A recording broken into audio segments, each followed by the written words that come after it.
Indian metrological department, భారత వాతావరణ శాఖ, అదేవిధంగా వరల్డ్ మెట్రలాజికల్ ఆర్గనైజేషన్, ప్రపంచ వాతావరణ సంస్థ, ఇక యూరోపియన్ వాతావరణ సంస్థలో కూడా ఒక ఏకాభిప్రాయంతో ప్రకటించిన విషయం ఏంటంటే, ప్రపంచంపై అతిపెద్ద సూపర్ ఎల్నినో ఫెనోమెనా రాబోతుంది ఈ సంవత్సరం నుండే.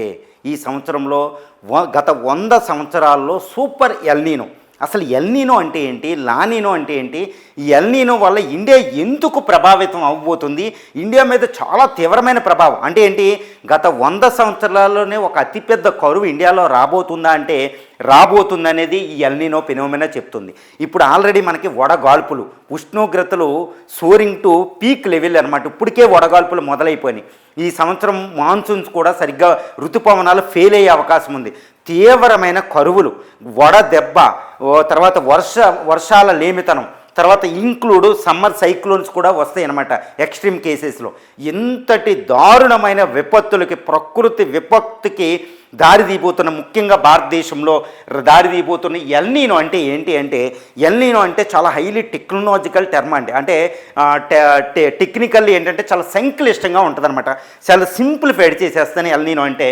ఇదేంటంటే నార్మల్గా మనకి ఎల్నినో నార్మల్ ఇయర్ అనమాట. ఈ పైన చూపించేది, ఈ కింద మ్యాప్ ఏంటంటే ఎల్నినో ఇయర్ అంటారు. ఈ నార్మల్ ఇయర్ ఏంటంటే, నార్మల్గా చెప్పాలంటే ఇది ఒక పసిఫిక్ మహాసముద్రం, పసిఫికే కదండి, హిందూ మహాసముద్రం, అట్లాంటిక్ మహాసముద్రం, అదేవిధంగా పసిఫిక్ మహాసముద్రంలో ఓషన్ కరెంట్స్ అనేది ఉంటాయి అన్నమాట. సముద్ర విండ్స్, సముద్ర ప్రవాహాలు ఉంటాయి అన్నమాట. దీన్నే ఓషన్ కరెంట్స్ అంటారు. అవే ప్రపంచ వాతావరణాన్ని నిర్ధారిస్తాయి. ప్రపంచంలో ఏ గాలులు ఎటు వెళ్ళాలో నిర్ధారించే ఓషన్ కరెంట్స్ అనమాట ఈ సముద్ర ప్రవాహాలు. ఇక్కడ మనకేంటంటే ఈ ఈక్వేటర్, భూమధ్య రేఖకి దిగువన నార్మల్ ఏరియా మనకేంటంటే ఈ సౌత్ అమెరికా నుంచి ఆస్ట్రేలియా వరకు సుమారు ఈ 12,000 కిలోమీటర్ల పాటు ఒక సముద్ర ఓషన్ కరెంట్ ఒకటి ఉంటుంది అనమాట. దీన్ని ఏమంటారంటే సౌత్ ఈక్వటోరియల్ పసిఫిక్ కరెంట్ అంటారు. సౌత్ ఈక్వటోరియల్ పసిఫిక్ కరెంట్ అనమాట. ఇది సౌత్ అమెరికా నుంచి ఆస్ట్రేలియా వైపు, అంటే ఇక్కడ పెరు ఈటు నుంచి ఆస్ట్రేలియా డార్విన్ వైపు ప్రవహిస్తుంది అనమాట. ఇది నార్మల్ ఇయర్. దీనివల్ల ఈ వేడి వాటర్ ఇక్కడ పోగుపడుద్ది. ఇప్పుడు మనకి రెడ్ కలర్లో ఉన్నది ఇది అనమాట. ఇది నార్మల్గా ఇలా వచ్చినప్పుడు ఇండియాకి, ఇండియన్ ఓషన్లోకి ఇలా వచ్చి ఇక్కడ వేడి వాటర్ రావడం వల్ల ఇక్కడ వింటర్ టైం ఉంటుంది. భారతదేశానికి నార్త్ హెమిస్ఫియర్లో సమ్మర్ ఉంటుంది. కాబట్టి మనకి ఈ వేడి వాయువుల నుంచి, అంటే లో ప్రెజర్ నుంచి హై ప్రెజర్ నుంచి మనకి విండ్స్ వస్తాయి అన్నమాట. ఏది వింటర్లో రివర్స్ వస్తాయి, సమ్మర్లో అయితే మనకి ఇక్కడ లో ప్రెజర్ ఫామ్ అవుతుంది. ఈ లో ప్రెజర్కి ఇక్కడ హై ప్రెజర్ నుంచి విండ్స్ వస్తాయి అన్నమాట. ఇది నార్మల్ ఇయర్, ఎటువంటి ప్రాబ్లం ఉండదు ఇది. కానీ ఇక్కడ ఎల్నినో ఇయర్, ఈ ఎల్నినో ఇయర్ పరిస్థితి ఏంటంటే రివర్స్ అయిపోతుంది. ఎంటైర్ రివర్స్ అయిపోయి ఇటువైపు ప్రవహించాల్సిన ఈ సౌత్ ఈక్వటోరియల్ కరెంటు రివర్స్ అయిపోతుంది. ఎందుకంటే ఇక్కడ పోగుబడిన వేడి నీరు అనమాట. ఈ నీరు ఇటువైపు ప్రవహిస్తూ ఉంటుంది. ఇది ఎప్పుడు అంటే ప్రతి 3 నుండి 7 సంవత్సరాలకి it would be the reverse అనమాట. రివర్స్ అయ్యి ఇటు ప్రవహిస్తూ ఉంటుంది. కాబట్టి నార్మల్గా ఇక్కడ ఏంటంటే ఈ సౌత్ అమెరికా, ఈ వెస్ట్ కోస్ట్లో మనకి ఏంటంటే, లేదా ఈస్ట్ పసిఫిక్ ఓషన్కి ఈస్ట్లో ఒక పెరు అనేది కోల్డ్ కరెంట్ ఒకటి ఉంటుంది. దాన్ని హంబోల్డ్ కోల్డ్ కరెంట్ కూడా అంటారు. హంబోల్డ్ దాన్ని కనిపెట్టడం జరిగింది అనమాట, డిస్కవర్ చేయడం జరిగింది. ఈ కోల్డ్ కరెంటు అబ్నార్మల్గా హీట్ ఎక్కిపోద్ది. ఈ హీట్ వాటర్ ఇటువైపు రావడం వల్ల హీట్ ఎక్కిపోయి ఏదో 2 డిగ్రీ సెంటిగ్రేడ్ ఉండవలసిన ఈ హీటు ఈ 10 డిగ్రీ సెంటిగ్రేడ్ అయిపోయి ఈ సౌత్ అమెరికా తీరంలో ఈ మేఘాలు, తర్వాత లో ప్రెజరు మేఘాలు వచ్చేసి వర్షాలు పడతాయి. ఈ అటకామా డిజర్ట్ అంటే driest desert of the earth అండి. ప్రపంచంలో అత్యధిక వర్షం 30-15 సంవత్సరాల పాటు వర్షం ఉండని ప్రాంతం ఇదే. ఇక్కడ వరదలు వస్తాయి. కానీ ఇదే టైంలో మనకి వేడి వాటర్ ఇటు రావడం వల్ల ఏమవుతుందంటే కోల్డ్ ప్రవాహం దీని కింద నుంచి వెళ్ళద్ది. వెళ్తేప్పుడు ఈ వేడి వాటర్ ఏంటంటే ఇక్కడ కూడా చేరుకుంటుంది. మనకి నార్మల్గా మన ఇండియాలో ఏమంటుందంటే ఋతుపవన కాలంలో లో ప్రెజర్ ఉంటుంది. ఈ లో ప్రెజర్కి హై ప్రెజర్ నుంచి మనకి విండ్స్ రావాలి. కానీ ఇక్కడ హీట్ వాటర్ ఉంటుంది. ఈ హీట్ వాటర్ వల్ల ఏంటంటే ఇక్కడ కూడా లో ప్రెజర్ ఫామ్ అవుద్ది, అల్పపీడనం.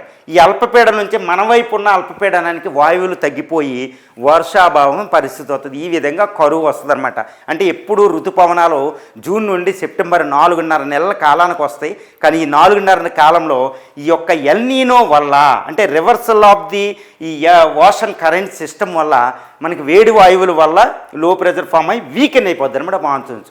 అందుకు మనకి వర్షాలు రావు వచ్చేటప్పుడు. కాబట్టి మన ఇండియా చాలా విపత్కర పరిస్థితిని ఫేస్ చేస్తూ ఉంటుంది.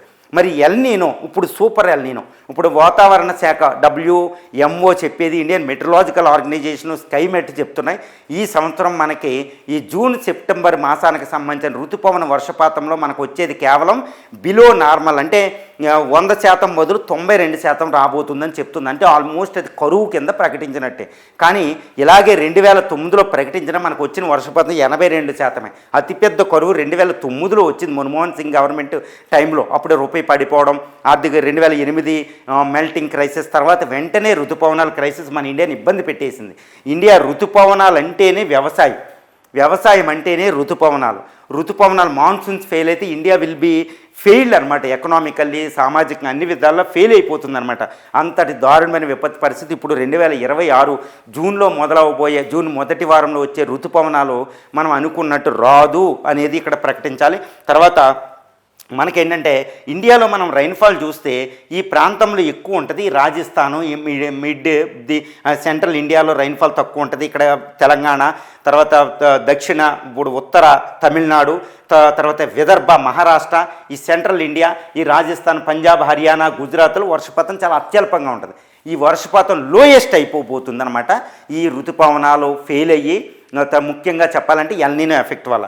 దీంతోపాటు మనకి శీతల వాయువులు కూడా ఇప్పుడు ఎక్కువ అవ్వబోతున్నాయి అన్నమాట. ఇది వర్షపాతం మ్యాప్ అండి ఈ ప్రాంతంలో.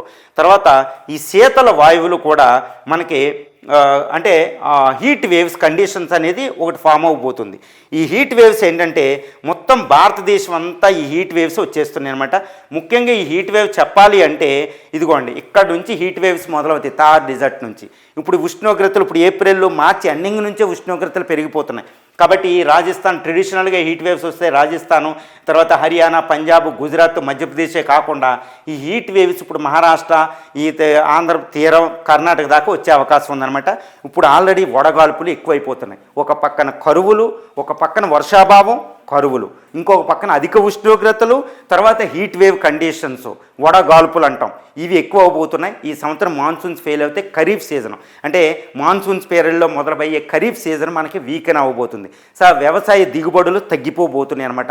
చాలా విపత్కర పరిస్థితిలోకి ఇండియా చేజారబోతుంది. కాబట్టి మరి ఇప్పుడు మోడీ గవర్నమెంట్ ఏం చేయబోతుంది ఇండియాని దీన్ని రక్షించడానికి? ఇప్పుడు నేషనల్ డిజాస్టర్ మేనేజ్మెంట్ అథారిటీ అనేది ఒకటి ఉంటుంది. దానికి చైర్మనే ప్రైమ్ మినిస్టర్ నరేంద్ర మోడీ గారు. ఇందులో సభ్యులంతా చీఫ్ మినిస్టర్లు ఉంటారు, స్టేట్ లెవెల్ డిజాస్టర్ మేనేజ్మెంట్.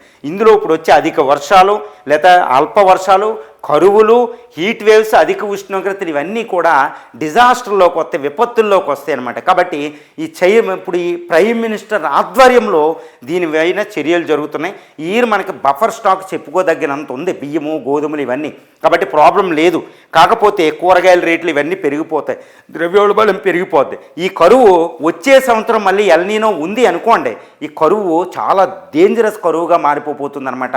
ఇంకా దాన్ని తట్టుకోవడం కష్టం. కాబట్టి ఇండియా ఇప్పటి నుంచి వ్యవసాయ ఎగుమతుల్ని ఆపేసేయడం, మనం నిల్వలు చేసుకోవడం, ఈ యొక్క PM కళ్యాణ్ యోజన అనేది PDS పబ్లిక్ డిస్ట్రిబ్యూట్ ప్రజా పంపిణీ వ్యవస్థలు ఇంకా సంసిద్ధం చేయడం, ప్రజలకు MNRG వర్కులు ఎక్కువ ఇవ్వడం, తర్వాత అగ్రికల్చర్ కాకుండా వేరే చోట ఎంప్లాయ్మెంట్ క్రియేట్ చేయడం, ఇవన్నీ మనం చేయాల్సిన పరిస్థితి ఉంది. కాబట్టి ఈ సూపర్ ఎల్నీనో వల్ల వడగాల్పులు, అధిక ఉష్ణోగ్రతలు, ప్రజలు చనిపోవడం, కరువులు అనేది భారతదేశానికి ఇటు ఇరాన్ యుద్ధం, రష్యా ఉక్రెయిన్ యుద్ధాల కంటే అతిపెద్ద ప్రకృతి యుద్ధంగా చెప్పవచ్చు. దీన్ని తట్టుకోవడానికి కావాల్సిన అన్ని చర్యలు నరేంద్ర మోడీ ప్రభుత్వం తీసుకుంటుంది.